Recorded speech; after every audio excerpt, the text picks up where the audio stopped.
everybody, and welcome to Fly Nubian Money, where we help you master your mindset and maximize your money. Today, we're having a conversation that's going to shake the table a little bit about Dawn Robinson. She is one of the powerhouse voices behind En Vogue, Lucy Pearl, and even Dr. Dre's firm Supergroup has revealed that she's been homeless, sleeping in her car for nearly 3 years in Los Angeles. Now, let's be real. How does someone with that level of talent, fame, and success end up in such a position? Is this an isolated case, or does it highlight a bigger issue within the music industry? And beyond entertainment, how many Black women, especially those over 40, are struggling financially despite once having strong careers?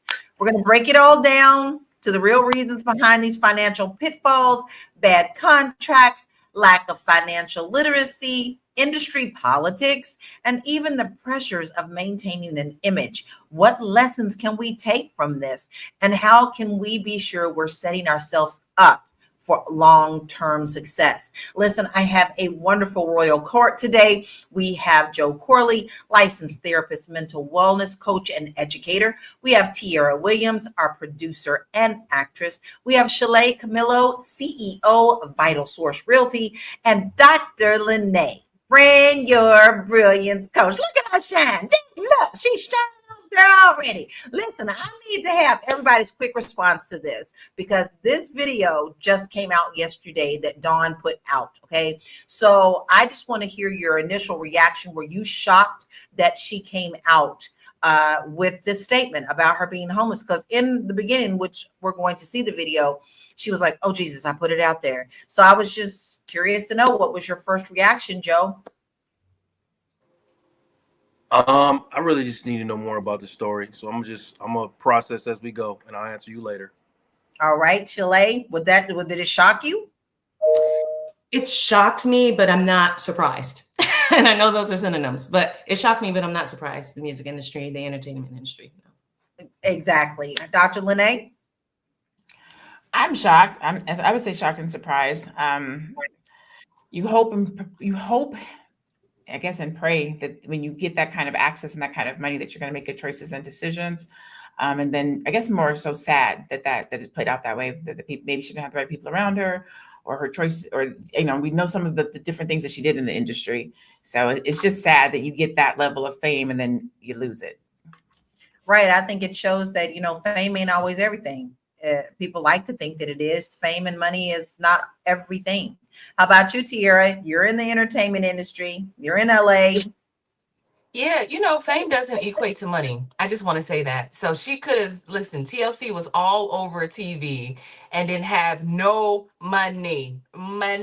So we can say, like, she got all that money and all of that, but we have no idea if she, in fact, got all that money. So am I shocked?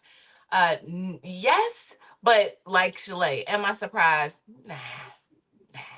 Yeah, I'm not either. So that's my reaction. But my reaction is a little different from everybody. I wasn't surprised, but I really don't care for her personality. And I kind of see the road that she took. This was part of her choice. So if this is her choice, I'm not going to give the reaction that she probably wants from this. So let's watch the video and let's see what she has to say.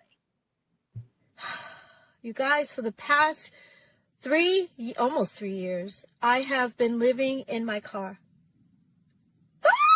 I said it. Oh my God, it's out. I've been living in my car. Oh my gosh. Problem. This is not like, oh my God, poor Dawn. She's living in her car and it's terrible. Oh, what was me? It's not that. It's not like I said, I'm learning about who I am. I'm learning myself as a person, as a woman. And I didn't think if you would have said to me while I was in Vogue, you're going to be living in your car one day, I'd be like, huh? No, I'm always going to have an apartment. I can't live in my car. How can I do that? I won't be able to live in my car. We say that we can't do certain things before we even know we're capable. And I'm glad that I made this choice because I needed to go through this fire. If some of you are on your spiritual journey, you may know or may have heard of something called Dark Night of the Soul.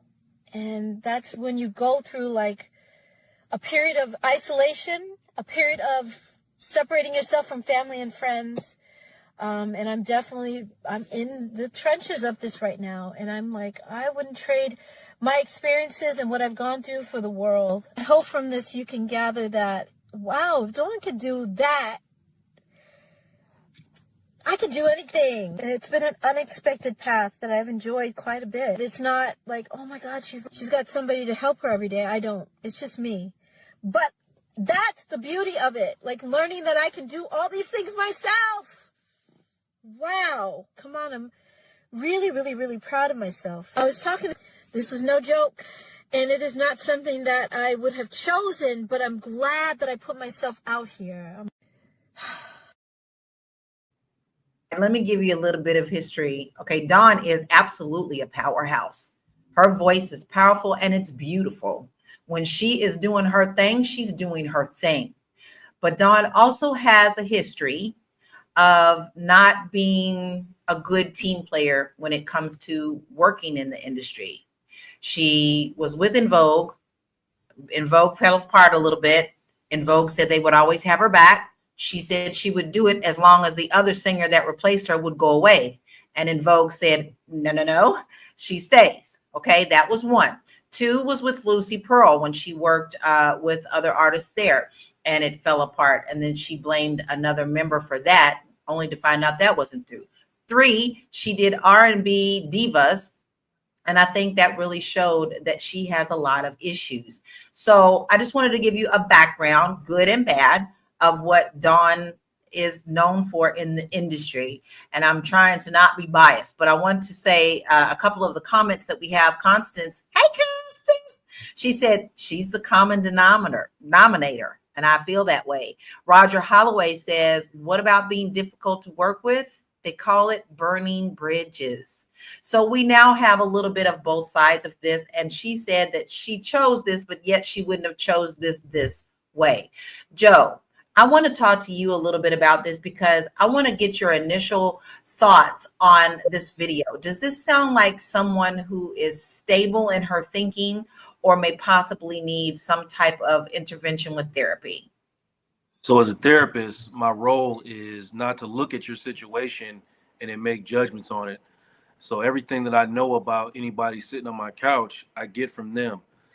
So if I'm looking at this situation and hearing what she's saying, and until I get the signs or the feelings that she's being inauthentic, I have to take her for her word. So not knowing just looking at this, I don't know anything. I haven't sat with her. I don't know her. But looking at this, that all sounds totally logical to me. If that's what she wants to do authentically and that's who she wants to be, then who am I to say that that's unstable? So my goal is always with every single client is to live the way that you authentically want to live, whatever makes you feel joy, happy, and peaceful. If that's what she's doing, that's what she's doing. All right. I like that perspective because a lot of people think that when you go to therapy that they're there to bash you and beat you into a certain way, but that's not the case. You just told us that. But Tiara, how does someone go from being one of the R&B's biggest groups to being homeless? There's a lot of factors, right? It's a lot of circumstances that could happen. There's a lot of things. So in this video, I do want to say, though, what we didn't hear is that she was living in Las Vegas with her mother. And she said after a while, it fell apart because her mother had an issue with her or whatever. And so I hear her saying, like, just kind of pointing the finger at a lot of people. Over the years, I've seen her point the finger and say, like, I'm the victim in this situation and they're doing me wrong. And so I think that's the number one way to be broke, right? To be 50 some years old and not have anywhere to stay is kind of, taking in that victim mentality.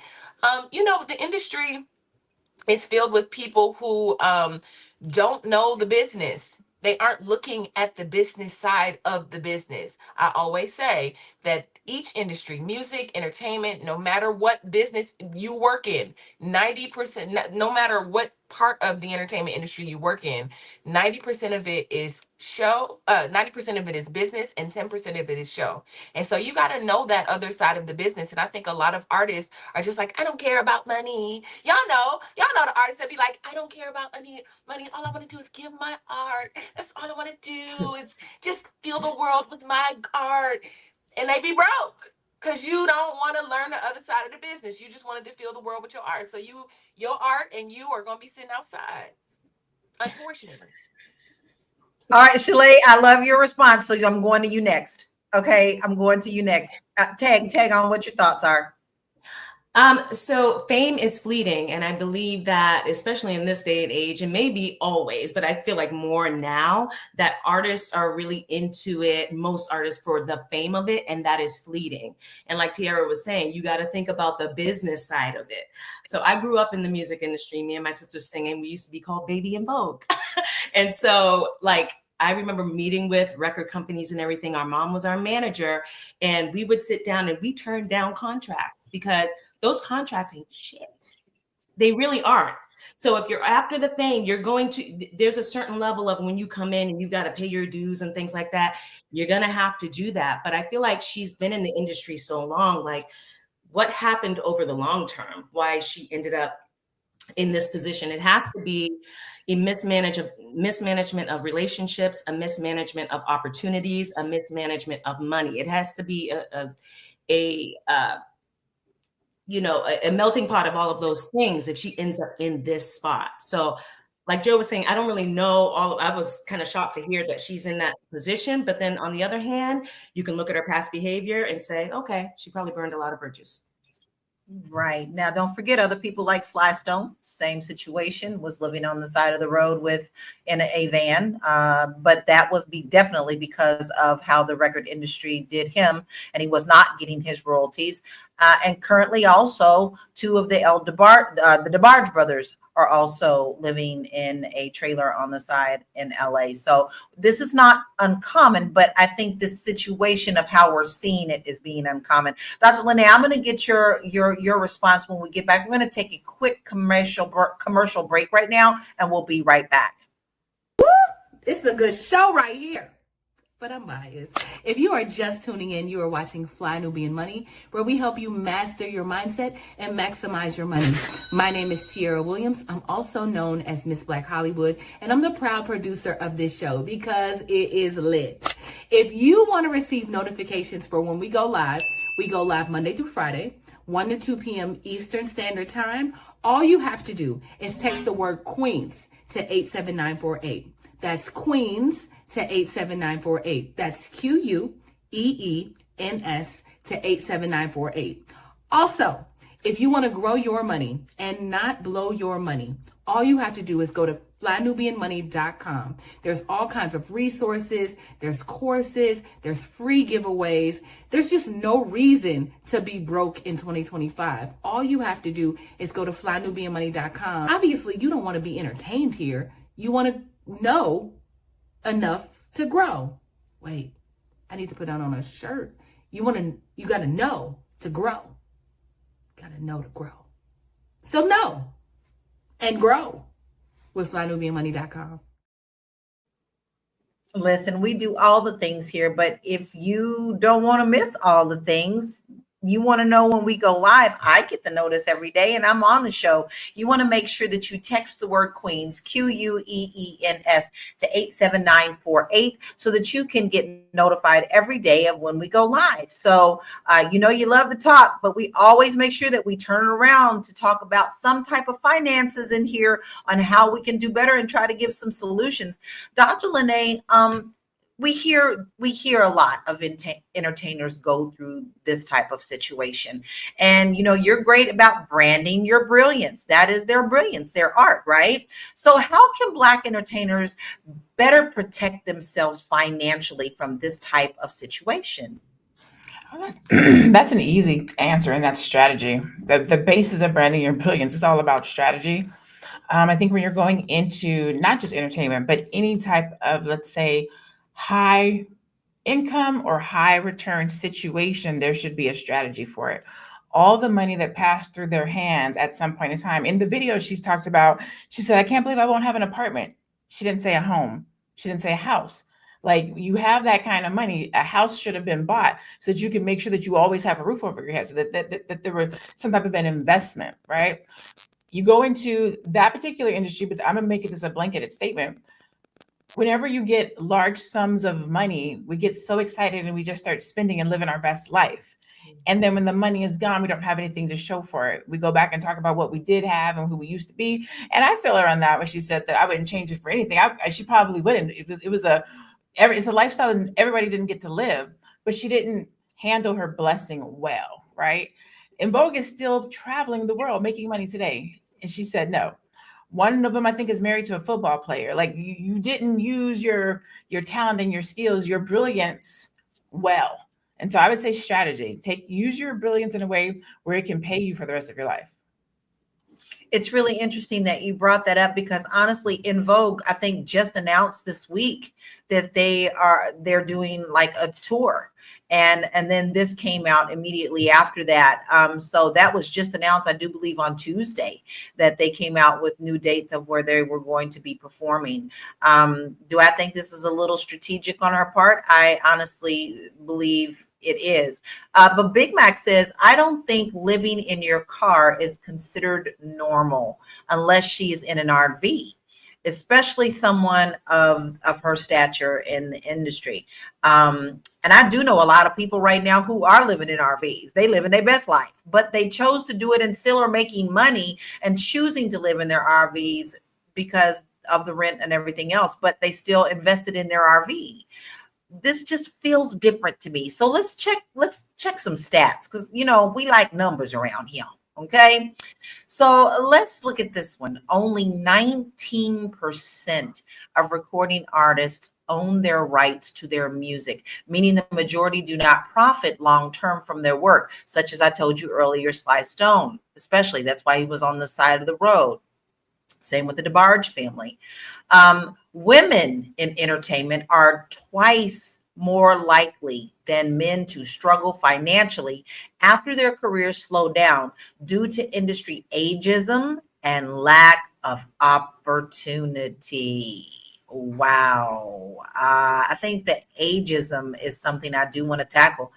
Tiara, do you think that is part of the situation with her? And do you see it a lot in the industry?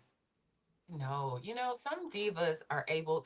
So, based on I've met a lot of celebrities, I've worked with a lot of people, and it's so interesting that certain people just do business well. Like, I noticed the way they move, how they handle people. They're gracious, they're nice. Every time you see them, they have an air about them that keeps them working, right? And then there's other people that don't have that, right? They're mean, they're combative, they're difficult, and those people tend to be the people sleeping outside after a while. And not always, but there's just people that have a thing about them, like they know how to handle their business and understand that the way they deal with their relationships is very much part of the business.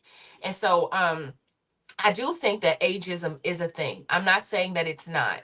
But I think that it's all a mentality. I mean, somebody just asked me yesterday. I mean, I'm 42 now. Somebody just asked me about I have an album coming out soon. And somebody just asked me about a record label yesterday.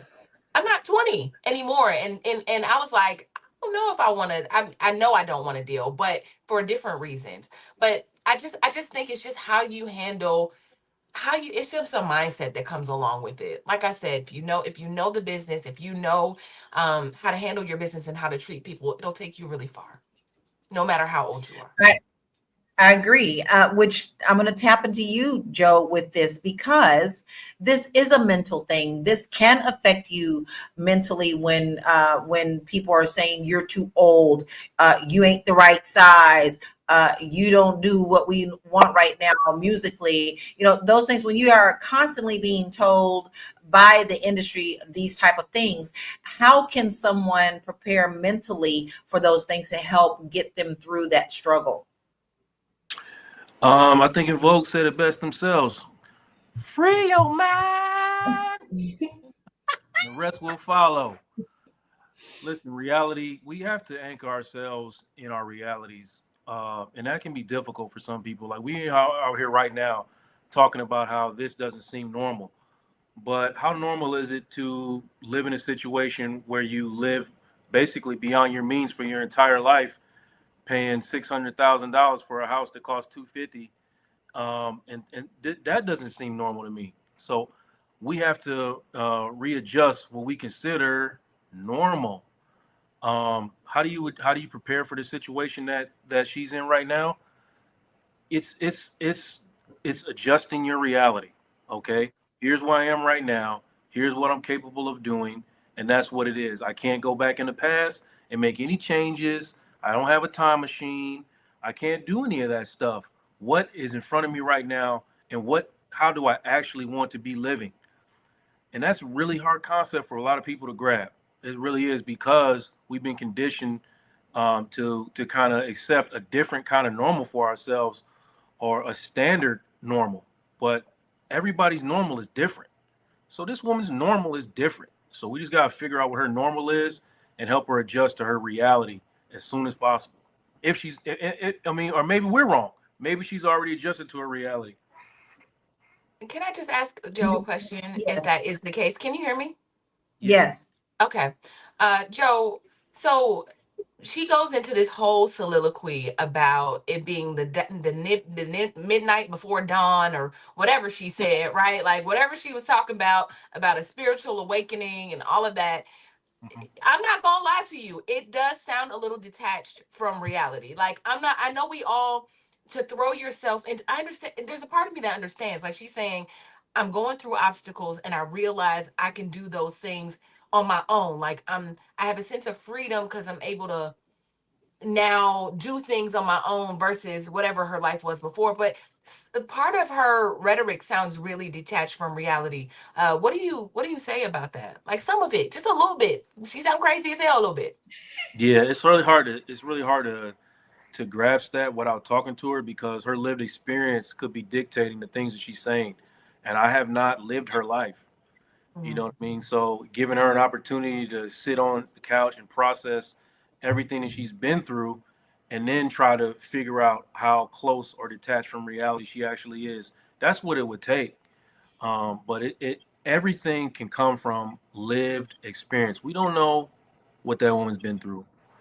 We really don't know. She could be the problem or the common denominator, as everybody says, or she could really be getting taken advantage of in every situation that makes her feel the way she feels. We don't know. Or acts the way she acts. But the dark hour, that's a real thing. That is a real thing. And we use it as speakers when we tell our story, where you go through the dark night and you come out. So that's a legit practice. She read that in a book somewhere, I'm sure of it, but it is real. But I mean, Thank you for I don't know, tapping maybe into it's the that. way she said it. I understand the dark night and the midnight or whatever, but I understand what you're saying, right? But she just sounds okay. Go ahead. But no, I'm really like Dr. Lenny, I'm glad you brought that up, because I'm sure she also reads a lot too. I mean, you tapped into that too. So it's got to be a part of something that she's read in her psyche. We're going to take another short break, and when we come back, we're going to continue this conversation. This is hot, but listen, we're not talking at you. Y'all know that, right? I need to see all them comments come a flying. I'd love to see what you have to say about the situation. We'll be right back. After midnight. You're busy, you got things to do, and you can't take us on the go with you every single day. Good news for you. We are now on Spotify. So if you can't watch us, now you can listen to us on Spotify. Search Fly Nubian Money and all the episodes shall appear. All you have to do is like, subscribe, leave a 5-star rating, leave some comments, tell people how you love us, so that when other people come along and are looking for a great show to watch, they can find Fly Nubian Money too. One last thing, and just in case you've been sitting under a rock, Fly Nubian Money now has an investment club. We are the Fly Nubian Money Club. It's easy. All you have to do is go to flynubianmoneyclub.com, and I am committed to bringing in top experts from all industries to help you level up. They're teaching us the skills that we need to compete in this market. We often say that nobody is coming to save us, not the government, but guess what? We're coming to save us. I'm coming to save you with the Fly Nubian Money Club. So listen, all you have to do again is go to flynubianmoneyclub.com. We have a 30-day free trial set up just for you, just for those people that are struggling. Even if you ain't struggling, you ain't got to struggle. I'm coming. Okay, let me stop playing. I'll see you soon. Hey, we already told you. You if you don't want to choose to live in your car, we have options for you. Okay? Listen, I'm not joking about that because I know who all has taught on this panel with Fly Nubian Money Club. And I can tell you every last one who has taught has brought it 1000% to help you to make sure that your financial house is in order. Sign up today, 30-day free trial, flynubianmoneyclub.com. Okay, now listen, I want to dig back into this, but Shalay, you mentioned, you are a part, you were part of the industry, you were considered that like the baby in Vogue. So one of the things you talked about the contracts, but what are some of the biggest financial mistakes that entertainers make? Oh my goodness, so many things, but number one, it's a mentality. And coming from a community, and I'm talking about Black entertainers, coming from a community where it's like, the fast money seems to be the way to get out of the poverty and things like that. They're not really thinking about the long term. It's about survival and getting out and then being flashy with it. I think that the biggest problem is doing all the flash, all the cars, all the houses that are not needed. And a lot of those houses are rented and not even owned, which is a big problem. But like the cars and the jewelry and the clothes and the makeup and the flying here and there and the jets and the entourage. Artists aren't really thinking about that ain't your money. Like the record company is coming back to recoup all that. They're like, go ahead, spend it. They have to recoup all of that before you actually make a dime.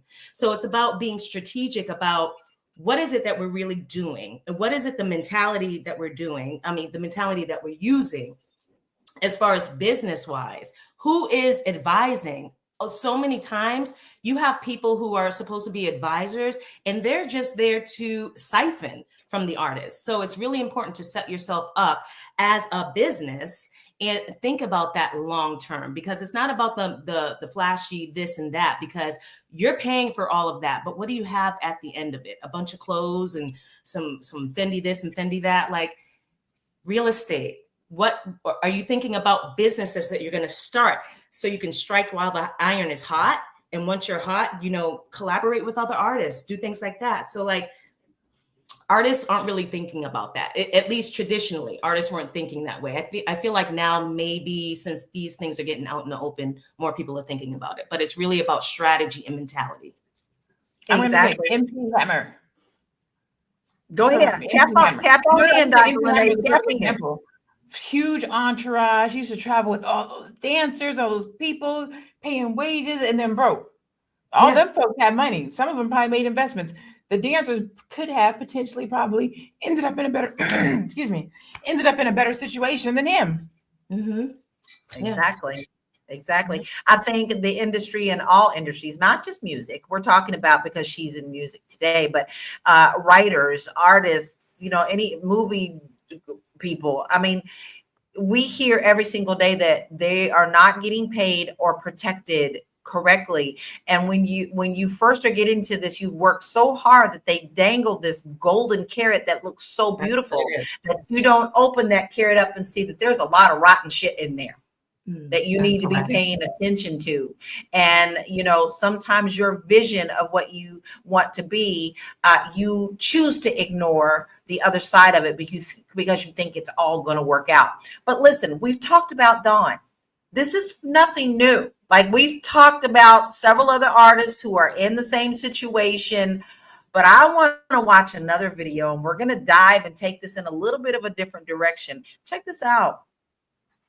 It's me. I'm that one check away. Yes. I woke up one day, got let go, and I found out that I had no support.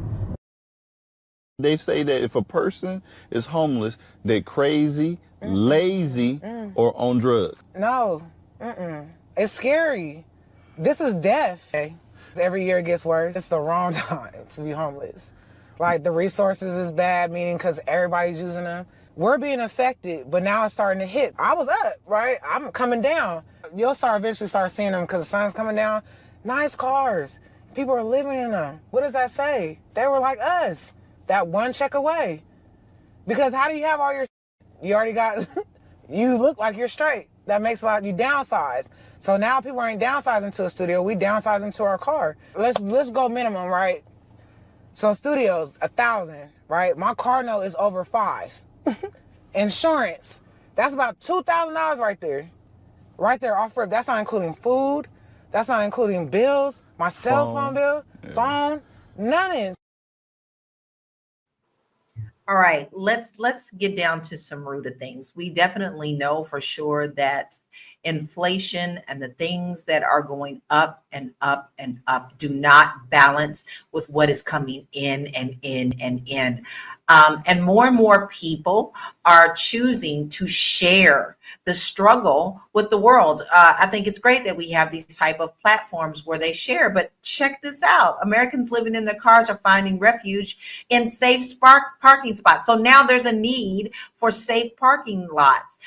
Municipalities and nonprofits are establishing secure lots to address the rising number of people who live in their cars or their RV. Guys, I could barely move around Los Angeles. When I was selling homes, I would have to walk through homeless encampments. You're talking Burbank, you're talking Hollywood, you're talking Long Beach, you're talking, Studio City, you're talking Hollywood Boulevard. People like to show the pretty stuff, but they don't want to show the nasty stuff that goes with it. So are we normalizing this and making it normal now that people are now going to be living in parking lots? And I'm going to throw that question to you, Joe. Do you think this is normalizing a really shitty situation so that people just know that, oh, well, other people are doing it, so can I? Yeah, this is what I've been saying the whole time, right? What is normal? What is reality? I mean, a lot of us, about a good percentage of people probably have not prepared or did not prepare to be an adult. And by the time we figure out what you actually need in order to do some adulting, most times it's too late. So looking at those situations where you're walking through those homeless camps and all that other stuff, I doubt that many of those people, grew up envisioning their life being that way. But because we have normalized basically being broke or living beyond your means, it's a normal thing. And I say that, man, because I did it too, you know what I mean? But getting into this space and really, moving towards the mindset of authenticity and living the way that you actually want to live, you come to discover that, that these things that we have cherished and strive for all this time aren't really that important or really that serious. It's really not about that. So we have to get back to normalizing joy over everything, not over luxury and comfort and all the things that you think you might want, because you're killing yourself trying to maintain or obtain these items, these material items, and you are literally stressing yourself out.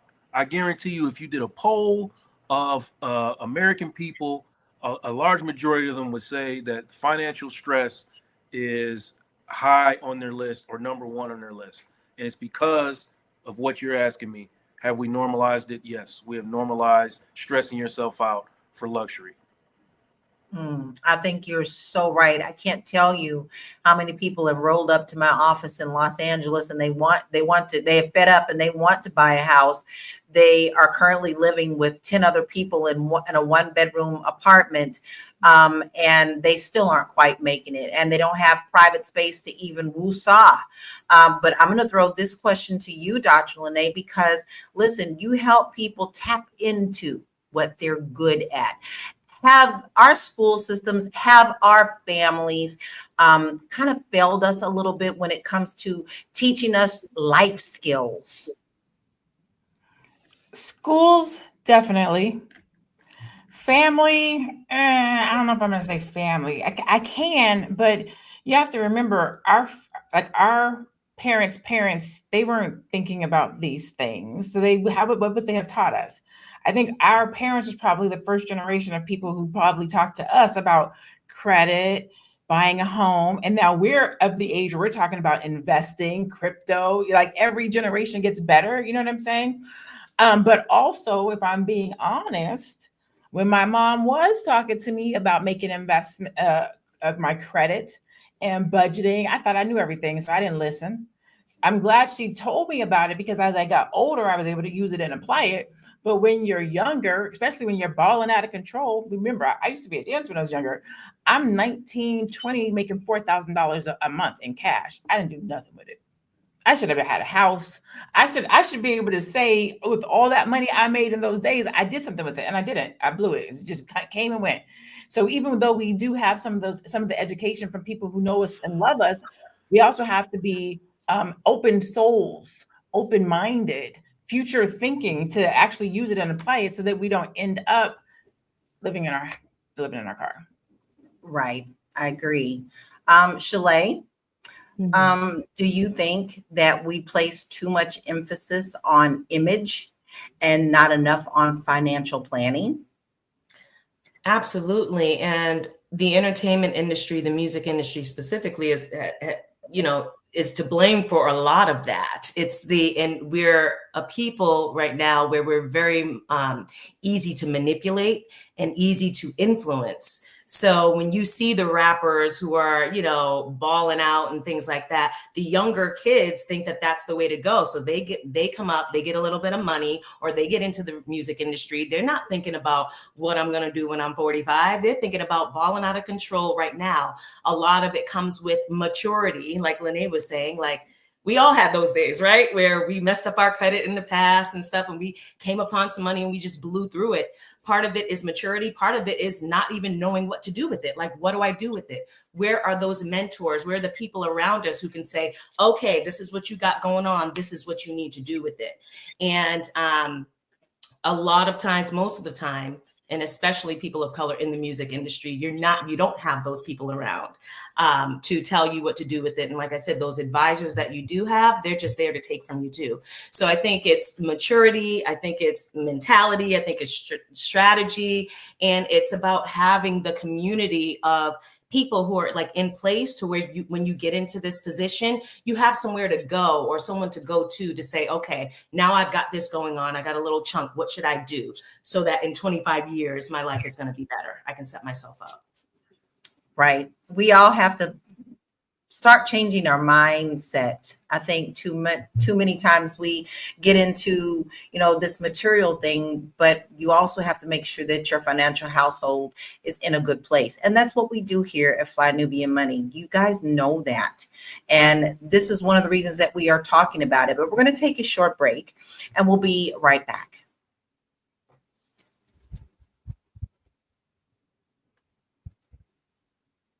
Are you a Black business owner looking to expand your reach? Well, has Fly Nubian Money got good news for you? We are building a Black business directory to connect you with customers who need your services. And here is the best part. It is absolutely free. Email us at info@realvirtual.net. Send us your business name. Tell us a little bit about what you do, what services you offer, your website address, and your contact information. That's it. Together, we are going to build and circulate the Black dollar. Get listed today and start connecting with people who are probably already looking for you. And that's what we're all about. We are helping you build your financial house. How do you do that? You get in front of those who are looking for you. We are on a mission to make sure that our Black dollars stay in our community. And if you have a business, please email us at info@realvirtual.net. Send us all of your information. Don't send us part. We want everything. We want to know your name, your email, your website address. Give us a little bio. We want it all so that we can share your information. And as we said, this is free. And if you are looking for someone's business, then you also can email us as well. And as it grows, you're going to grow too. So make sure that you get yourself in this directory, because the first question everybody says is, well, who do we know? Where can we go? We're giving you the place to do it. Black Lexicon says financial literacy is overlooked skill set that should be taught to children. We are directly agreeing with you on that. Tiara, how should we change the mindset of chasing quick money versus long-term wealth? Yeah, I think, there's so much information on the internet, right? There's so much information on the internet, and we just have access to so much information. I think it's so overwhelming sometimes that people just be like, I don't know, I don't know.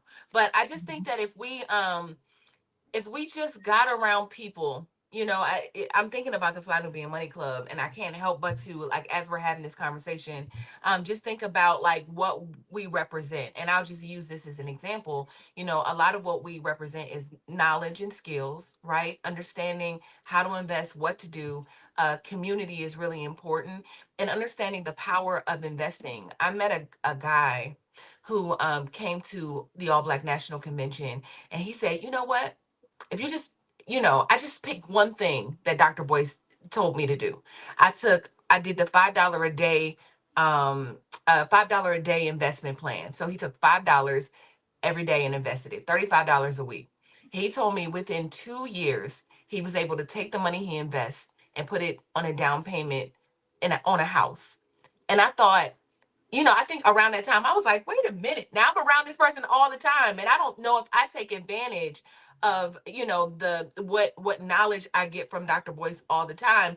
But something struck me at that day. It was like 8 All Black National Conventions ago, but it really just made me think like, oh my God, this is really working. If you just pick one strategy, if you pick one thing, whatever that thing is, and just learn it and master it, I think it'll make all the difference in your life. Instead of trying to do all the things, just learn one thing, whatever that is. Create a product, whatever it is, just learn it, master it, and just be consistent about it. And you'll see, you'll see your life change.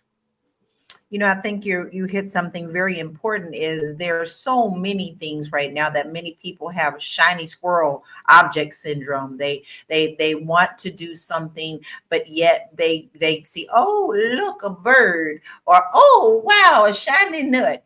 All of a sudden you've gotten yourself out of focus. I think there is a lot of power in what you said about picking one thing and sticking to it for a while, because you have to stick to something for a while before you even see if it's going to work or not.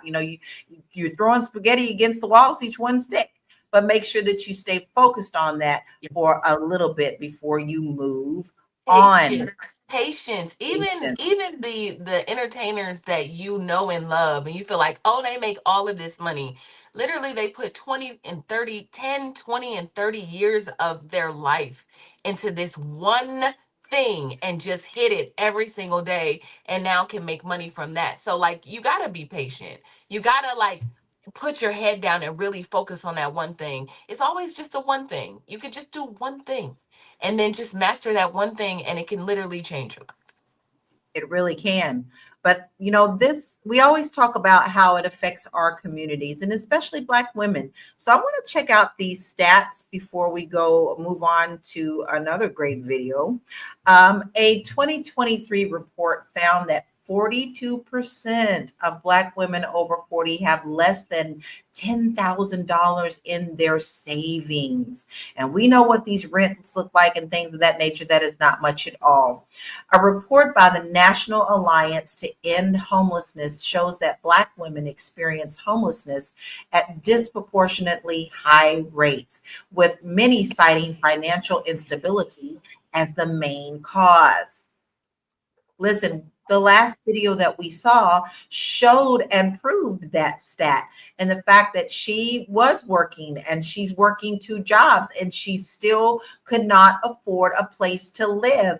Just the car payment and the insurance payment. She's not even talking about it, what it costs to eat in our country. That proves that whole stat right there. But listen, we've been talking about a little bit of older ladies. We looked at a couple of older ladies, but what is this young generation thinking Let's check this out. I'm homeless and I get ready for work at the gym. A lot of people don't understand why somebody would choose to be homeless, and honestly, rent was kicking back. I was paying $2,000 in household bills, and now I pay $20 for my gym membership, and this is where I sleep. When I left my apartment, I thought I'd be living in my car rent-free. The day I moved out, my car completely shut down, but it was too late to go back. I slept in that car so many nights without air and heat until one day I just couldn't take it. I told my manager I was living in a broke down car, and now I sleep at work. When I tell people I'm homeless, they imagine me digging in dumpsters like this looking for food. I chose to be homeless because I'm tired of paying bills and I need to save some money. They didn't want to give me food stamps, so I'm out here living rent-free, eating ribs. I said I was homeless, never said I was broke. I get my packages sent to a pickup location and go pick it up from there. I'm homeless, and this is how I date.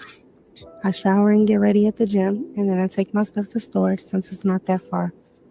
I Uber to and from the date, even though they usually ask to come and pick me up. I don't mention being homeless until the second or third date, but it hasn't been an issue so far. If you have a problem with me dating, just remember I'm homeless by choice, and unlike you, I don't have any rent to pay. This bothers me on so many levels, and let me tell you why. One of the first things, and Shalay, I'm going to ask you your thoughts on this, is she's living where she works. Her boss knows she's homeless. Am I crazy in thinking there's something wrong with that, Shalay? I'm not sure. I feel like the boss thinks that he's doing her a solid by letting her sleep there at work. That really bothered me. And the problem is not going away. The cost of rent, even the cost of buying a home, the upfront cost for buyers, the cost of food, the cost of utilities, the cost of cars, insurance, it's astronomical.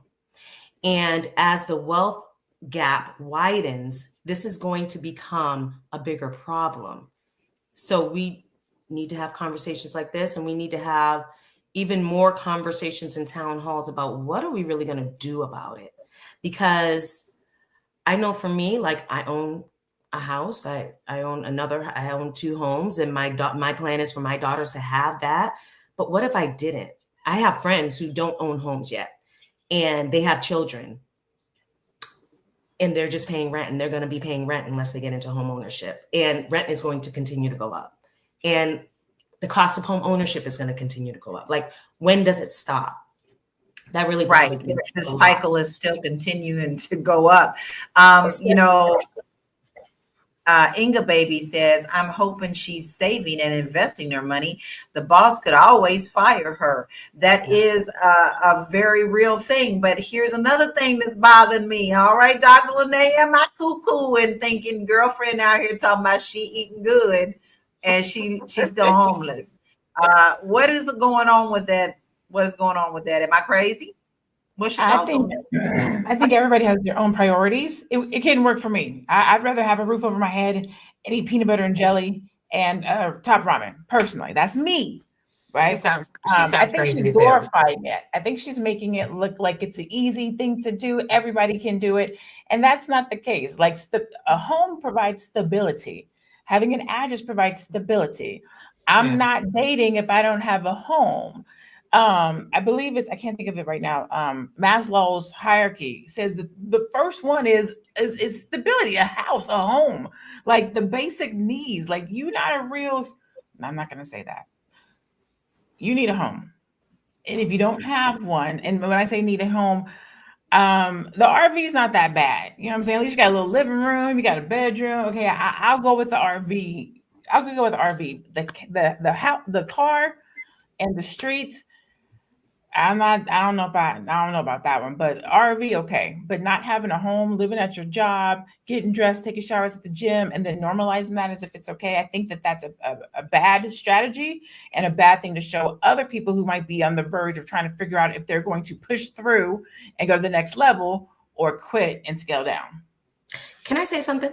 I feel like if it's a very short-term strategy, like, look, I'm this rent is too much right now. I need to, how can I save $2,000 a month so that I can save to buy a house or something? I feel like if it's a short-term strategy and you're doing it to get out of the situation, that's a little bit different. Just rent a room. Just rent a room. If you got a job, rent a room for $500. Like something. Like don't.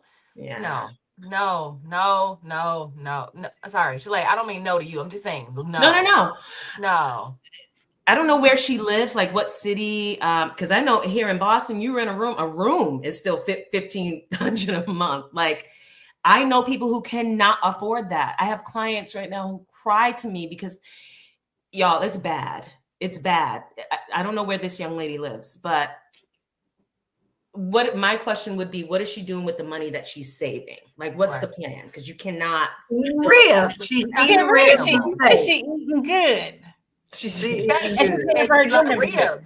And she's paying for that gym membership too. Don't forget that. Well, she said that was $20. So I'm like, okay. Yeah, that's not too bad. Where she work at? I guess that's the next question. Where you work at? That's what I want to know. It's a rent place. So she get. Yeah, it kind of cripples her. If she's able to sleep in the office, it kind of cripples her and makes her feel like this false sense of, like you said, like whoever said, like, you know, I don't know if that's a good thing or a bad thing, him allowing her to live in the office. It just feels like he's like crippling her from being able to really like be responsible. I don't know. I think that what Shalay was saying is probably, I think that when somebody goes to being homeless, I think they think that it's a short-term solution. Like, you know what, I'm just going to do it for a minute. I'm going to get back on my feet. I hope to believe that that's what somebody thinks, right? I'm just going to be in my car for a second. I'm going to save some money. I'm going to get back on my feet. But the point that Tiara was making is when you start having people, I think that solidify it or justify it or normalize it, then you stop putting forth the energy and the effort to do it differently when you could just do it this way. Especially if you're getting attention. Right. And people, right? Joe, this is not a mental health situation? Because that feels mental healthy to me. Like it feels like a little off. Now I understand rent is expensive and all of that, but I also wonder if that means that if I can't afford to pay for my life, I need to go get some more skills, baby. I need to get some certifications. I need to figure it out so I can make more money. Like, right? Like, or am I just, is everybody downtrodden? No, go get some more skills. I'm asking. I got from the video that she's possibly making a kind of a decent living, right?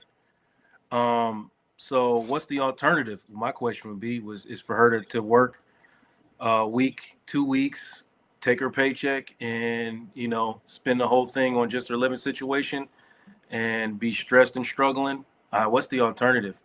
A room. Most young people I know only leave the home at this stage out of necessity. Like you have to be out because staying with your parents or your whatever situation you're in is no longer an option.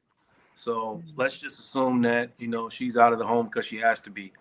And if this is accurate, because we don't know, all we know is what she told us. Remember that. Yeah. If this is comfortable life for her, she can afford them ribs. Meanwhile, her counterpart or one of her friends is spending all their money on their rent and can't afford no ribs. But what's the long-term plan? Right. Because she can't be. We don't know if she, she said she was saving. She literally said she was saving. So we don't know. What if her long-term plan is to travel the world? You know, you only need a certain amount of money to start backpacking around. You can do that. You know what I mean? But she can't afford that if she's giving up all her money. You know, these young people got different ambitions. Like when I was young, I didn't leave the country until I was 27 years old. These young people today are leaving the country at 18, 19 years old and experiencing different things. So what if she's seen? I mean, I'm just throwing out scenarios that are possible. Yeah. What if she's seen the opportunities or the ability to go overseas and spend 2 or 3 weeks and it only costs you, you know, $1,500, $1,600? She got that. The way she was curling her hair at the gym tells me that is not, She looked clean and ready to do it. But okay, let me point out something. Let me point out something that I haven't heard anybody say, and I waited because I wanted to see if someone else picked up on this. Listen to the tone of each one of those ladies in this video. Dawn, the lady who's working 2 jobs and living in a car, and this young lady. They don't sound happy to me. They don't sound like they are happy to me. Your voice and your body language will always tell you that there is something else going on. So I do see this as a mental issue. I see this as us making it normalized that this is how how you're supposed to live. I don't know about y'all, but I want more. Now, if I had to be homeless, then I would really make it a priority not to be homeless for long. Like I would rent a room. All right. I would rent a shed if I had to. But I wouldn't be on these streets. For one, it's not safe for anyone, not less alone a woman to be out in these streets in these cars. I have a problem with that. Their tone is telling me everything. My response, Paula, I can show you some people that live in apartments with that same tone. As I'm saying, we just don't know. It's not enough information. We don't know the backstory. Yeah. Yeah, we don't know enough, is all I'm saying. Agree. Point. But but I don't know, something's still irking on my heart. Sometimes the heart just be telling you stuff. Big Mac said, Joe, come on now. Hey, Big Mac, listen, man, I'm telling you, man, when you sit, glad to have you back in therapy rooms and you talk to people, you get 100 different perspectives on people's lives and lived perspectives a week. Your mind begins to expand on what normal actually looks like. And you start to realize that if people are living authentic, people are going out of their way to be miserable. I've seen that too many times. So if this girl wants to live in her car and that makes her happy and she's joyful and she's at peace, then who are we to say that that's an issue? You know what I mean? Like, that's what I'm saying. Like, I don't know enough. Now, I could talk to her and be like, I could find out that she really don't want to be living this way. And then I could press her like, hey, well, you got to start doing some things to get you inside of an apartment or a room, or go get a room. I can start talking like Tierra. But but I don't know. I see too many people. But here's the thing. That's what makes it tough. We don't know. We can assume all day long, right? We truly can. Because you really don't really know what someone is going through if you're not in their shoes. And you made that a great point, Joe. It's really easy for us to sit on this side and make our judgments. But unless you are in their situation, there isn't anything you can do, which I will say this comment that I will tap in before we have final thoughts is, how can you do any better if you don't know any better? We should be praying that we educate people around this whole situation. And I agree with that. Not arguing with you at all, Joe. I see your point. You also made me open my eyes a little bit as well, because I have to say I am right now not really thrilled with Miss Dawn, because I see her being able to do better. And if she doesn't want to do better, then I can't want better for her. And with that being said, I'm going to tap into final thoughts. Dr. Lene, what are your final thoughts and where can we find you? My final thoughts are to be strategic with your life, your goals, your plans, your brilliance, whatever it is that you're doing today, right now. Think about, what does that look like for you after 65? Are you going to be prepared? What type of life do you want to live? And then what are you doing to make sure that you have that life? I think that's ultimately what we're talking about. Everybody is one mistake away or one check away. But let me rephrase that. Everybody is not, because some people are preparing and planning so that is not their outcome. And so I would like to hope and pray that that is what we take away from this today. Where are we at in our lives, and what do we want our lives to look like after we're 65? And then are we doing what we need to do to make sure that we can live the life that we want? And so if you need help with that, I am a monetization strategist and a brand your brilliance coach. And I help entrepreneurs to create businesses around their brilliance so that they can make money. You can find me at drlenejavette.com/links to learn all the different things that I do. You know what she does. And she brings it with some light too. That pretty smile. Come on. You know to get your brilliance all up there. Make sure that you go to Dr. Lene. She told you what to do. You got your marketing orders. Listen, she has the skills and she has the mindset and she has the heart to help you as well. So make sure that you follow her and sign up for that, because I'm sure she's going to take you to the next level. Shalay, what is your final thoughts and where can we find you? So my final thoughts are like, how can we change the mindset of like chasing quick money to long-term wealth? We've got to change our mindset, and that starts when we are young. So teaching our daughters, our sons, our nieces and nephews, teaching young people who may be in our sphere. I think it's about changing the mindset, and then making sure that we tap into educational resources or mentorship resources to actually access that information. And that not only the information, because like Tiara was saying, everything's on Google. It's really the insight and what to do with it. I know for me, like there's still so many things that I'm like, ugh, even in investing, that I'm like, when you talk about real estate, I got it. But like other things, I'm like, I need other people. Fly Nubian Money Club. So that's my final thought. You can find me at Shalay Camillo on Instagram and Facebook, Shalay.Camillo on YouTube. I can help you move or buy or sell real estate anywhere in the continental United States and Canada. I would love to help you and your family do that. Vital Source Realty, check me out. All righty, you got your marching orders there. Now listen, just because now I'm a witness, because we in the same industry. Listen, buy a home, get you some land.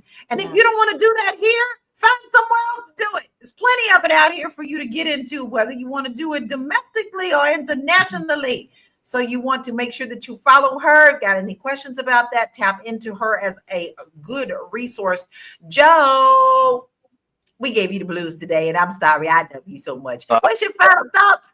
And where can we find you? I want to quick say to Big Mac, brother, I had the luxury of talking to you, and I know that not a whole lot of people think like you. So I'm gonna say that to everybody, bro. We all don't think alike, man. We all just don't think alike. If you are an older person, and you are not living authentically, then let's talk about getting rid of some of those regrets and figuring out how you can live the way you want to live, so that you can be at peace and have joy. And if you are a younger person, I want you to be intentional about the kind of experiences you want to have, and it's okay if you don't exactly know what that is, or if they change later.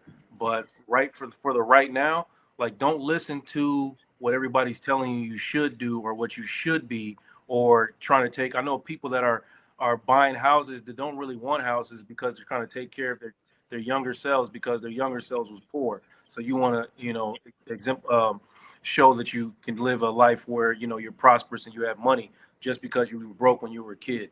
These are the type of things that I come across every day, and I'm saying it one more time. People go out of their way. I have seen this firsthand. People go out of their way to be miserable, and you don't have to do that. You don't. You can live the way you want to live unapologetically. Holler at me, realuconsulting.com, Joe Corley on all platforms. Tuesday night, Vulnerability the New Sexy. Had a great conversation this past weekend. Very proud of the conversation we had. And I want y'all to go back and listen to that one. That's all. That's it. Free your mind and rest. Shout out to the Funky Cold Divas, my mom's favorite group. I love it. Listen, he told you go check that out. And when he talks strong. So listen, there are ways that you can balance yourself, and Joe is one of the best. So you want to make sure that you tap into him at realuconsulting.com. And Tiara, what is your final thoughts and where can we find you? I'm gonna just give a shout out, because this, for reasons like this, is the reason why we created the Fly Nubian Money Club. So, I'm just gonna tell you what I value is knowledge. I got myself around a community of women. Actually, this podcast inspired Fly Nubian Money Club, because I come week after week and I'm around bomb ass women who know business, who know real estate, who know investing, and it's leveled me up. So if you are about to live in your car, you trying to get you some friends that don't live in their car, like that, get around people that know business, that know the things that you don't. Community is so important. On top of that, don't put all your eggs in one basket. right? Diversify your income while you're working that job. Also, like everyone else has said, put money other places. $5 a day, put it into the stock market, something so that when you need it, you need something, or you're about to be put out your home, you have something to pull from, and just lastly, a lot of people I hear, and nobody mentioned this, it's just like working, the whole idea, like Black people work so hard. That lady's working two jobs.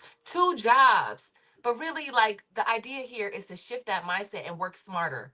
Put your money elsewhere. Like, what Black people got to get away from that, like how hard we used to work during slave, like, or just being a slave to corporate plantations or whatever it is, and just learn how to like really work that money that you're making. So I would just say that those are our principles at the Fly Nubian Money Club. And I invite you to come on a journey with us at the Fly Nubian Money Club. Go to flynubianmoneyclub.com. Okay, my lights are running around. Okay. Come to flynubianmoneyclub.com and let us show you a different way to live. You ain't got to be in your car. You ain't got to go to the gym to wash up. You ain't got to live in an office. Just come through.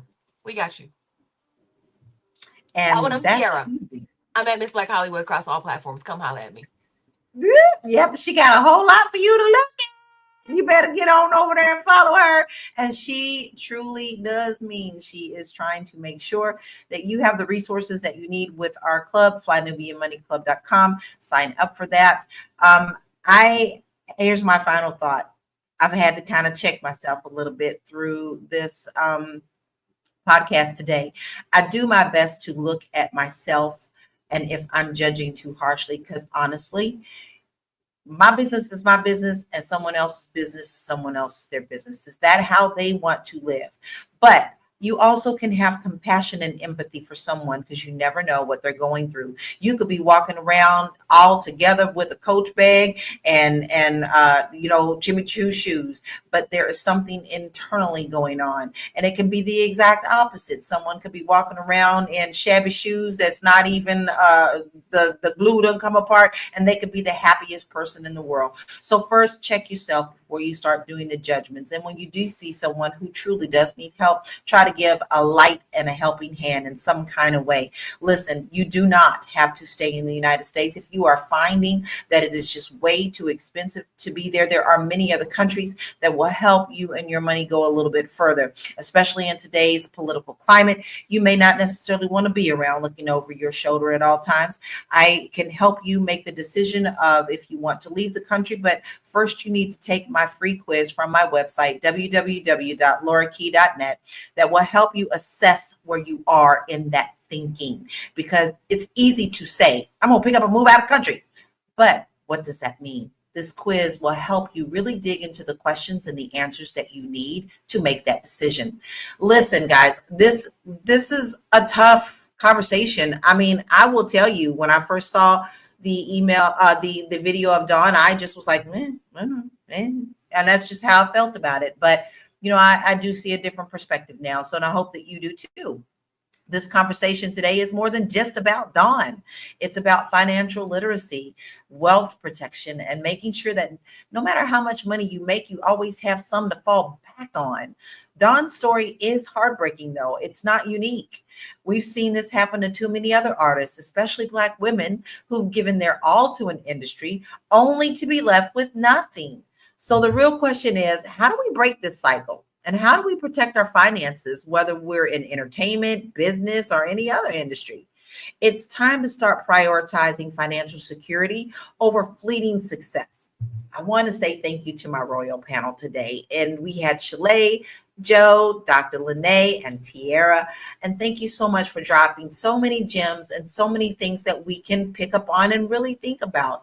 And to our audience, we always love you. We are so appreciative. We don't take you lightly, because you know what? Without you, we wouldn't have a show. You wouldn't be watching, you wouldn't be participating, but we do not want to end this conversation. We want you to continue to put in your thoughts, and we would love to hear what else you think. So we want to ensure that we're building long-term wealth and security.